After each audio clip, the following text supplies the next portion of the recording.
ಮಣ್ಣೆತ್ತಿನ ಅಮಾವಾಸ್ಯೆ ಪೂಜೆ ವಿಧಾನ ಮತ್ತು ಮಹತ್ವವನ್ನು ತಿಳಿದುಕೊಳ್ಳೋಣ. ಜ್ಯೇಷ್ಠ ಮಾಸದ ಕೃಷ್ಣ ಪಕ್ಷದ ಅಮಾವಾಸ್ಯೆ ತಿಥಿಯನ್ನು ಜ್ಯೇಷ್ಠ ಅಮಾವಾಸ್ಯೆ ಅಥವಾ ಮಣ್ಣೆತ್ತಿನ ಅಮಾವಾಸ್ಯೆ ಎಂದು ಕರೆಯಲಾಗುತ್ತದೆ. ಈ ದಿನದಂದು ಪಿತೃಪೂಜೆ ಮಾತ್ರವಲ್ಲ, ರೈತರು ಮಣ್ಣಿನಿಂದ ಎತ್ತನ್ನು ಮಾಡಿ ಅದನ್ನು ಪೂಜಿಸುವ ಮೂಲಕ ಬೆಳೆಗೆ ಸಹಾಯ ಮಾಡಿರುವುದಕ್ಕೆ ಧನ್ಯವಾದವನ್ನು ಸಲ್ಲಿಸುತ್ತಾರೆ. ಪ್ರತಿ ವರ್ಷ ಜ್ಯೇಷ್ಠ ಅಮಾವಾಸ್ಯೆಯನ್ನು ಜ್ಯೇಷ್ಠ ಮಾಸದ ಕೃಷ್ಣ ಪಕ್ಷದ ಅಮಾವಾಸ್ಯೆ ಎಂದು ಆಚರಿಸಲಾಗುತ್ತದೆ. ಈ ಅಮಾವಾಸ್ಯೆಯನ್ನು ಜ್ಯೇಷ್ಠ ಅಮಾವಾಸ್ಯೆ ಅಥವಾ ಹಲಹಾರಿಣಿ ಅಮಾವಾಸ್ಯೆ ಅಥವಾ ಮಣ್ಣೆತ್ತಿನ ಅಮಾವಾಸ್ಯೆ ಅಥವಾ ದರ್ಶ ಅಮಾವಾಸ್ಯೆ ಎಂದು ಕರೆಯುತ್ತಾರೆ. ಹಿಂದೂ ಧರ್ಮದಲ್ಲಿ ಜ್ಯೇಷ್ಠ ಮಾಸದ ಅಮಾವಾಸ್ಯೆಯ ದಿನವನ್ನು ಬಹಳ ಮುಖ್ಯವೆಂದು ಪರಿಗಣಿಸಲಾಗಿದೆ. ಈ ದಿನ ಪುಣ್ಯ ನದಿ ಅಥವಾ ಸರೋವರದಲ್ಲಿ ಸ್ನಾನ ಮಾಡಿ ಪೂರ್ವಜರಿಗೆ ದಾನ, ನೈವೇದ್ಯ ಸಲ್ಲಿಸುವ ಆಚರಣೆ ಇದೆ. ಇದನ್ನು ಮಾಡುವುದರಿಂದ ನಿಮ್ಮ ಪೂರ್ವಜರು ಸಂತುಷ್ಟರಾಗುತ್ತಾರೆ ಮತ್ತು ವ್ಯಕ್ತಿಯು ಪಿತೃದೋಷದಿಂದ ಮುಕ್ತರಾಗುತ್ತಾರೆ ಎಂದು ನಂಬಲಾಗಿದೆ. ಮತ್ತೊಂದೆಡೆ ಪೂರ್ವಜರ ಆಶೀರ್ವಾದದಿಂದ ಗೌರವವು ಹೆಚ್ಚಾಗುತ್ತದೆ. ಈ ಅಮಾವಾಸ್ಯೆಯ ನಂತರ ಆಷಾಢ ಮಾಸವು ಪ್ರಾರಂಭವಾಗುತ್ತದೆ. ಜ್ಯೇಷ್ಠ ಅಮಾವಾಸ್ಯೆ ಪೂಜೆ ವಿಧಾನ.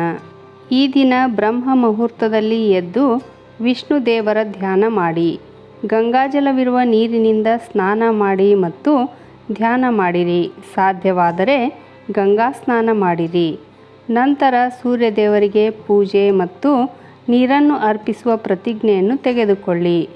ಸೂರ್ಯದೇವರ ಮಂತ್ರಗಳನ್ನು ಪಠಿಸಿ ಮತ್ತು ಸೂರ್ಯ ಚಾಲಿಸಾವನ್ನು ಪಠಿಸಿ. ವಿಷ್ಣುವನ್ನು ಭಕ್ತಿಯಿಂದ ಪೂಜಿಸಿ ಮತ್ತು ವಿಷ್ಣು ಸಹಸ್ರನಾಮವನ್ನು ಓದಿ. ಪೂಜೆ ಮುಗಿದ ನಂತರ ಹರಿಯುವ ನೀರಿನಲ್ಲಿ ಎಳ್ಳನ್ನು ತೇಲಿಬಿಡಿ.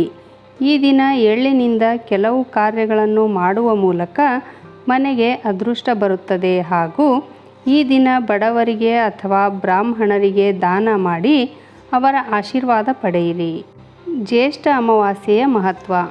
ಜ್ಯೇಷ್ಠ ಅಮಾವಾಸ್ಯೆಯ ದಿನದಂದು ಪೂಜೆ, ಜಪ, ತಪಸ್ಸು, ದಾನ ಮಾಡುವುದು ಬಹಳ ಮುಖ್ಯ. ಈ ದಿನ ಗಂಗಾ ಸ್ನಾನ ಮಾಡುವುದರಿಂದ ಸರ್ವ ಪಾಪಗಳಿಂದ ಮುಕ್ತಿ ಸಿಗುತ್ತದೆ. ಈ ದಿನ ಪೂರ್ವಜರಿಗೆ ನೈವೇದ್ಯ ಅರ್ಪಿಸುವ ಮೂಲಕ ಪಿತೃದೋಷ ನಿವಾರಣೆಯಾಗುತ್ತದೆ. ಅಮಾವಾಸ್ಯೆಯ ದಿನ ಪೂರ್ವಜರ ಹೆಸರಿನಲ್ಲಿ ದಾನ ಮಾಡುವುದರಿಂದ ಪೂರ್ವಜರು ಸಂತುಷ್ಟರಾಗುತ್ತಾರೆ. ಜ್ಯೇಷ್ಠ ಅಮಾವಾಸ್ಯೆಯ ದಿನದ ಪೂಜೆಯಿಂದ ಅಪಾರ ಫಲಿತಾಂಶ ಸಿಗುತ್ತದೆ. ಜ್ಯೋತಿಷ್ಯ ಶಾಸ್ತ್ರದ ಪ್ರಕಾರ ಅಮಾವಾಸ್ಯೆಯ ದಿನದಂದು ದಾನ ಮಾಡುವುದು ತುಂಬ ಪ್ರಯೋಜನಕಾರಿ ಎಂದು ಪರಿಗಣಿಸಲಾಗಿದೆ. ಜ್ಯೇಷ್ಠ ಅಮಾವಾಸ್ಯೆಯ ದಿನದಂದು ಬಡವರಿಗೆ ಆಹಾರವನ್ನು ದಾನ ಮಾಡುವುದರಿಂದ ಜೀವನದಲ್ಲಿ ಸಂತೋಷ ಮತ್ತು ಸಮೃದ್ಧಿ ಉಂಟಾಗುತ್ತದೆ ಎಂದು ನಂಬಲಾಗಿದೆ. ಕೆಲಸಗಳಲ್ಲಿ ಬರುವ ಅಡಚಣೆಗಳಿಂದ ಮುಕ್ತಿ ಸಿಗುತ್ತದೆ. ಇದಲ್ಲದೆ ಈ ದಿನ ಇರುವೆಗಳಿಗೆ ಸಕ್ಕರೆಯನ್ನು ಆಹಾರವಾಗಿ ನೀಡಿದರೆ ಲಕ್ಷ್ಮೀ ದೇವಿಯು ಪ್ರಸನ್ನಳಾಗುತ್ತಾಳೆ. ಜ್ಯೇಷ್ಠ ಅಮಾವಾಸ್ಯೆಯ ದಿನದಂದು ಶಿವ ಮತ್ತು ಪಾರ್ವತಿ ದೇವಿಯನ್ನು ಪೂಜಿಸುವ ಸಂಪ್ರದಾಯ ಇದೆ. ಈ ದಿನ ಪೂರ್ವಜರು ಸೂರ್ಯಾಸ್ತದವರೆಗೆ ವಾಯುವಿನ ರೂಪದಲ್ಲಿ ಮನೆ ಬಾಗಿಲಲ್ಲಿಯೇ ಇದ್ದು ತಮ್ಮ ಕುಟುಂಬದಿಂದ ತರ್ಪಣ ಮತ್ತು ಶ್ರಾದ್ದವನ್ನು ಬಯಸುತ್ತಾರೆ ಎಂದು ನಂಬಲಾಗಿದೆ. ಆದ್ದರಿಂದ ಜ್ಯೇಷ್ಠ ಅಮಾವಾಸ್ಯೆಯ ದಿನ ಪವಿತ್ರ ನದಿಯಲ್ಲಿ ಸ್ನಾನ ಮಾಡಿ ಮತ್ತು ಅನ್ನವನ್ನು ಅರ್ಪಿಸಿ.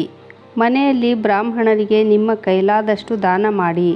ಹೀಗೆ ಮಾಡುವುದರಿಂದ ಆಯಸ್ಸು ವೃದ್ಧಿಯಾಗುತ್ತದೆ ಮತ್ತು ಕುಟುಂಬದಲ್ಲಿ ಸುಖ ಸಮೃದ್ಧಿ ಇರುತ್ತದೆ.